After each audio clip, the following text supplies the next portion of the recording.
South Korean chips account for 60% of the world's memory chips, and their demand has soared in recent days amid efforts to expand AI-related infrastructure. Now, this demand, in turn, has, as one media put it, supercharged the local stock market and made chips the talk of the town.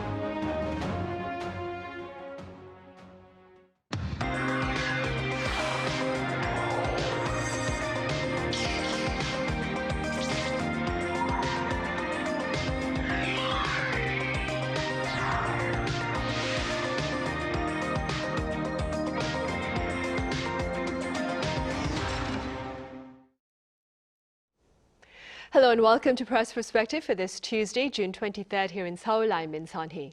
It seems like everyone is talking about chips here in South Korea in recent days, regardless of whether you're in the corporate sector or even the academic arena. For more on this, I freelance journalist Yang Chien-Hao here in the studio. Chien-Hao, welcome back. Hello, long time no see. Glad to be back here. I also have Steven Borowiec with Japanese weekly news magazine Nikkei Asia with us. Steven, it's great to have you here. I'm happy to be here. Chien-Hao, let's begin with the New York Times article, a very recent article, rather entertaining, that called on its readers to try a quiz on the South Korean slang that reflects the country's chip boom. Let's start with that. Yeah, I did the quiz too, and luckily I got all passed, all like... How many questions were there? Like six or seven? Yeah, with an additional one, so it's totally 7, as I remember. So it was a digital content of the New York Times published 2 weeks ago with several quizzes, including many trendy issues of the chip boom phenomenon in South Korea. For example, they will ask you, what is the new word of Samsung? Yeah, which means the combination of Samsung Electronics, Samsung Jeonja, and SK Hynix. And another question is, an investor's faith in a semiconductor stocks is wavering, and what incantation might they utter? The answer is salmon Hammond. Yeah, so combined with Samsung Amen, Samsung and SK Hynix and Amen together. And another one is another new vocabulary. 하의치 한약수, meaning that like medicine has originally long been seen as the most sought after career track, while engineering was once relatively dismissed. But the addition of SK Hynix and Samsung on the list of the desirable career paths signals that this might be changing. And so we have like 6 or 7 questions, and New York Times guessing game. These quizzes highlights the fact that the semiconductor-driven surge in South Korea stock prices has become a major talking point, a major issue across the country, and even attracting the worldwide attention. And South Korea produces 60% of the world's memory chips, and the global semiconductor boom has propelled the country's stock market to unprecedented heights. The benchmark of KOSPI has more than doubled in a year, adding trillions of dollars in value. And some semiconductor workers are even in line for 6-figure bonuses. The chip boom has become a nationwide obsession in South Korea, dominating conversations everywhere from family gatherings and workplace breaks to online forums, and drawing attention from around the world. Right, indeed. Stephen, staying with what Chien-Hao is just that talk about chips, it's dominating homes, offices, and even the academic arena. I'm talking about the college campuses, of course. What have you been hearing on the ground? First, I want to say that I got 6 out of 7 on the quiz, so Chien-Hao, you beat me, which is not surprising. I've always felt like in recent years, real estate was this like massive national obsession. I mean, housing prices are still increasing quite a lot in particular areas, but it's almost, I wonder if maybe like some people have been priced out of the real estate market, and some people because of the new restrictions that the government put in place, like a lot of people are, as the government intended, like taking their attention away from real estate and putting it towards the stock market. I think there's a sense that there's something really unprecedented going on. I mean, like as Chien-Hao just mentioned, like the KOSPI has doubled in less than a year, I think it is. I mean, like there are things happening in the KOSPI that like didn't seem possible even just like a few months ago. I mean, like I remember when I attended the most recent press conference that President Lee held at the Blue House. I mean, he outlined like what his goals had been for the KOSPI, and then like what had happened, which is just like far outstripped like even even what you would expect from a politician, like an optimistic scenario of like, well, we're going to enact these policies and it's going to have these desirable effects, and it's going to improve investor sentiment. It's going to improve the way that particularly investors outside the country view the South Korean market and view like the potential for returns. All of that has been, just something that like nobody could have predicted, and so I think that it's creating this kind of positive circle. What's the negative circle? Is the Sun Sun-hwan is the word looking for, Korean, like a reinforcing cycle of like, as more people get into it and as they make more money, they talk to their friends, they sit down with their colleagues, and even people who are not all that interested in investing. This when you hear about somebody that who maybe is like you, doesn't have like super detailed knowledge of how the finer points of the semiconductor industry works, but the way that the cost has been rising has been in a pretty simple fashion. There's like these two massive companies that are driving, because of this particular industry cycle that they're in, these two big companies that are driving a lot of sales and incredible revenue, and everybody's trying to jump on the train. The next question is just how long and how fast this train will keep chugging along. Right, indeed. And beyond the local bourse, Chien-Hao, it also appears that semiconductors, they're affecting academic decisions. Could you tell us about that? So global demand of AI continues to surge, fueling an unprecedented boom in the semiconductor industry. As a result, semiconductor specialists have become some of the most sought after professionals on the job market indeed.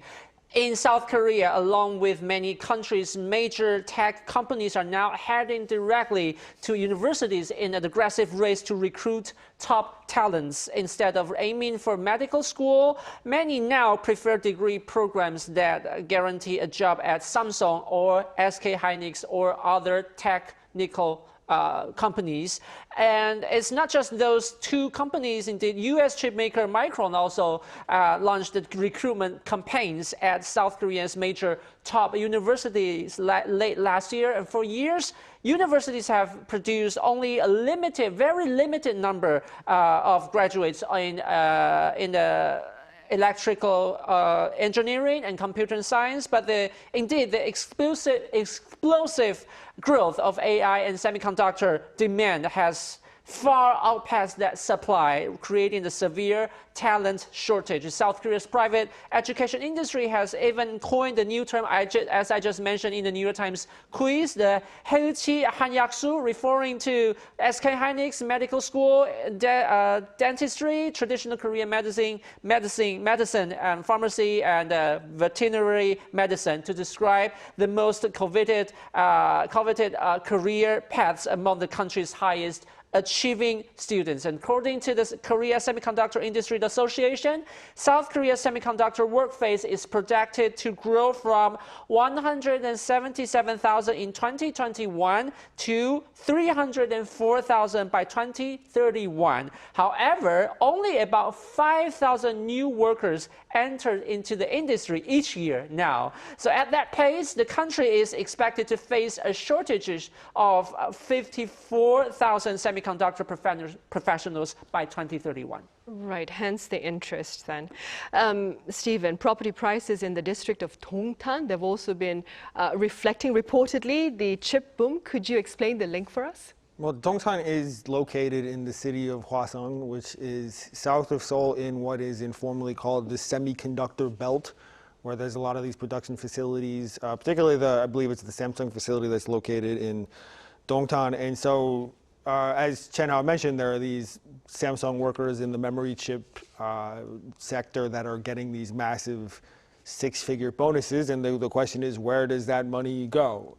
I mean, I'm sure some of these people will just be paying down debts. We hear a lot about Korea, and certain families or certain people have an affinity for luxury handbags or whatever it might be, but it's my impression that most Korean families, especially the Korean families that are diligent and clever enough to work in the memory chip sector, if they have a capacity for self-denial that allowed them to do all of the studying and all of the test passing that it takes to rise to the top of a profession like that, probably they're not going to just spend all this money on, frivolous items. They probably don't have a lot of time off work, so they're probably not going to go traveling. So what do you do when you're in Korea and you have money and you'd like more? Well, you buy property. So this somewhat predictably is, there was a Financial Times report that created the impression that the boom is leading apartment prices in Dongtan to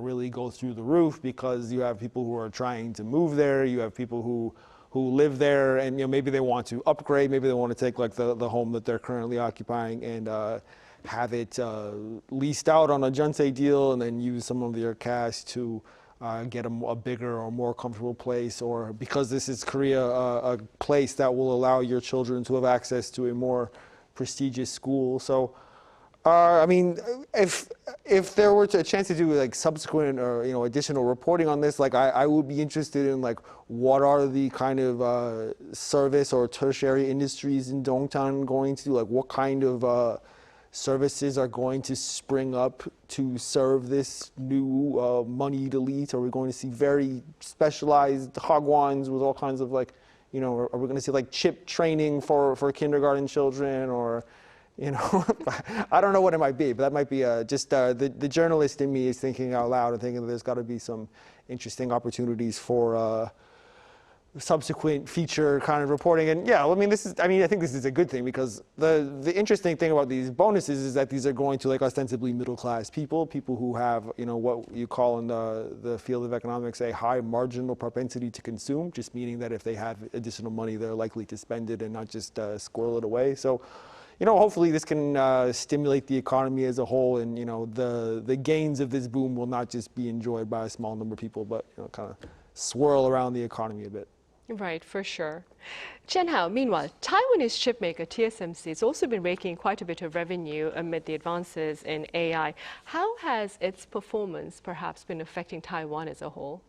Just like SK Hynix and Samsung Electronics, TSMC, as the world's largest foundry chip maker, has been one of the biggest winners of the AI boom as well. And similar to what's happening in South Korea, the electrical engineering and computer science have now overtaken medicine and law school as the most sought after majors among Taiwanese high school students. And TSMC's success has also helped drive Taiwan's stock market to record highs. Last month here, I have mentioned that Taiwan had become the world's sixth largest stock market by the market capitalization, and just 1 month later, now it has overtaken India to rank the 5th globally, while South Korea is on the 7th. And Taiwan's central bank has also raised its GDP growth forecast yesterday to 9.45%, saying that Taiwan has emerged as a key hub in the global AI supply chain, and with AI becoming the main engine of the island's economic growth. But the boom also comes with the risks and other problems, like Taiwan is becoming increasingly dependent on the semiconductor industry, and meaning that any slowdown in the sector could have an outsized impact on the broader economy. And there are also growing concerns that the industry's rapid expansions is crowding out other sectors and widening income inequality. And many like Taiwanese people are certainly pleased, happy to see the stock market soaring and the economic growth outpacing South Korea's. But if you really actually ask those people whether those numbers have translated into a noticeably better quality of life, many of them would probably say not really. Unlike South Korea, Taiwan has a smaller culture of retail stock investing. So unless you are really actively investing on stock market or ETF, many don't directly benefit from the stock market rally. And at the same time, wages in Taiwan have not kept pace with the rising cost of living. And in Taiwan, continues to struggle with high housing prices. And going forward, one of the biggest challenges for the Taiwanese government will be how to channel the wealth generated by the semiconductor industry into infrastructure, broader industrial development, and more balanced economic growth. Right. Stephen, some of the concerns that Chien-Hao has mentioned that are taking place right now in Taiwan, they've also been echoed here in South Korea, especially that with regard to excessive chip investment on the stock market. I wonder, what have you been hearing here on the ground? The first thing I would say is just, I was reading when I was on my way here today, Yonhap reported that the Kospi fell by 10% today, which is a pretty big dip, and so the regulators, in response to this, they active what's called a circuit breaker, which halts all trading for, I believe it's 30 minutes. And so in this Yonhap story, this is kind of low in the piece, but I thought it was pretty amazing that this is the 4th time that they've done that this year, and we're just about halfway through this year, and the 10th time that they've done it in the Kospi's history. And the Kospi's been around since 1983. So that just shows you just what kind of new waters we're in and the amount of volatility that's at play here. And so one phenomenon that's coming from this is because of the widespread interest and the kind of chip stock fever that we've been talking about here today is you have cases where there are really high leveraged investors who are seeking any way to get into the market, and including in some cases borrowing, taking out loans just so that they can purchase stocks. And so that is a pretty risky scenario, because if there is a run on the market, if these gains and returns don't hold up, then they could lose their money that they've invested and be left with no way to repay whatever loans they've taken out. Will we see a run on the Kospi? I mean, I'm not qualified to say. I think that's unlikely, but just the message that I would like to send is just that there is a great amount of volatility at play here. As we've seen, volatility is not necessarily a negative thing. Volatility is the propensity for something to change quickly. Well, the Kospi sure has changed very, very quickly in a very positive direction.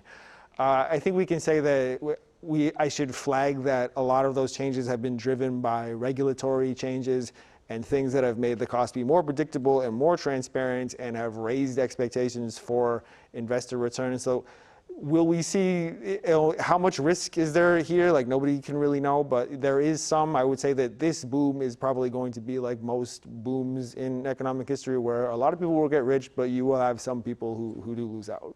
Right, and speaking about losing out, Chien-Hao, I'd like to circle back to something that you mentioned earlier. There are, in fact, a growing number of pundits who claim that the semiconductor supercycle, it may actually widen the wage gap here in the country. Could you tell us a bit more about this? So this is actually a very difficult challenge that both Taiwan and South Korea are now facing, because according to the Statistics Korea, that the average monthly income of households in the highest income quintile rose 4.2% to a record 12.38 million won, and their monthly spending also increased 6.9%, reaching 5.57 million won. And by contrast, households in the lowest income quintile are now running in monthly deficit. On average, that they spend 1.46 million won a month, while earning only 1.17 million won. And Statistics Korea also tracks what's known as the ratio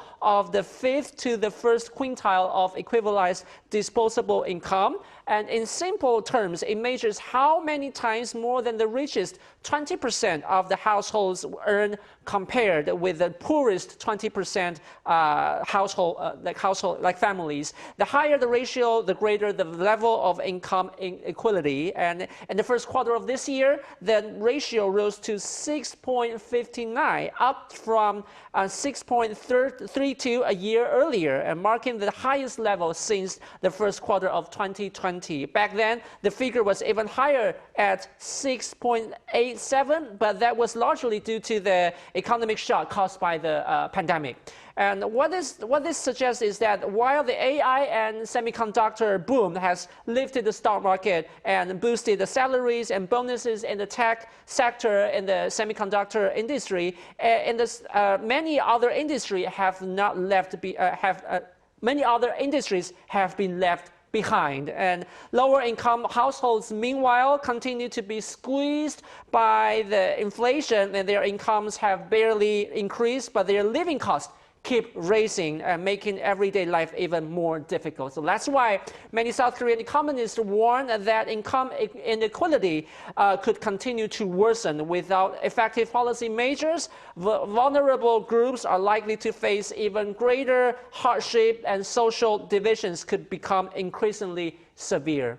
And with regard to the stock market action, Stephen, some believe that the rallies we've been seeing in recent times are largely fueled by the fear of missing out. What are your thoughts? I think relevant context here is that this is a society where there's a relatively narrow path to financial stability. It's not like there's a lot of ways that a young person can plot out a career that they reasonably expect to lead to financial comfort. I mean, the customary one is really there's two. One is you're just born into a rich family, born on third base, you're fine. The other one is that you study very hard, you have a kind of academic talent, you push your way into a spot at an elite university, and then you get a stable, well-paid job in one of the professions. Maybe it's law or medicine or engineering. But not everybody succeeds on those terms. Not everybody can achieve a comfortable life in those two paths.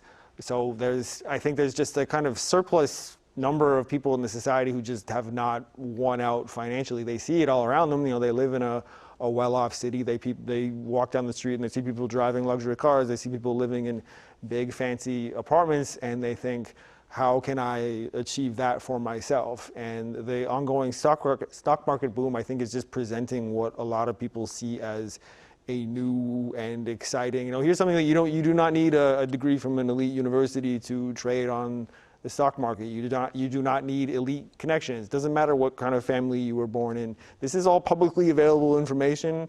You can go on YouTube and you can read the financial press, and you can come away with a reasonably educated understanding of how the market works and where you believe the economy is going. So I think calling it fear of missing out is a fair way of putting, but I would say it's bigger than that. It's not just a fear of missing out on this particular boom. I think it's a fear of missing out on the good life, of having material comforts. Right, indeed. But pundits say the rule of thumb, of course, is to make sure that you're not investing with money that is borrowed heavily. Yeah, well, I'm a journalist, right. So I don't have right, for I sure. don't have piles of money laying around anywhere. Right. All right, Stephen, I'm afraid that's all the time we have. Thank you so much for your time and your thoughts. Thank you. I enjoyed it. Chien-Hao, thank you very much for your insights. Thank you. Right, that ends Press Perspective for today. Thank you for watching. See you same time tomorrow.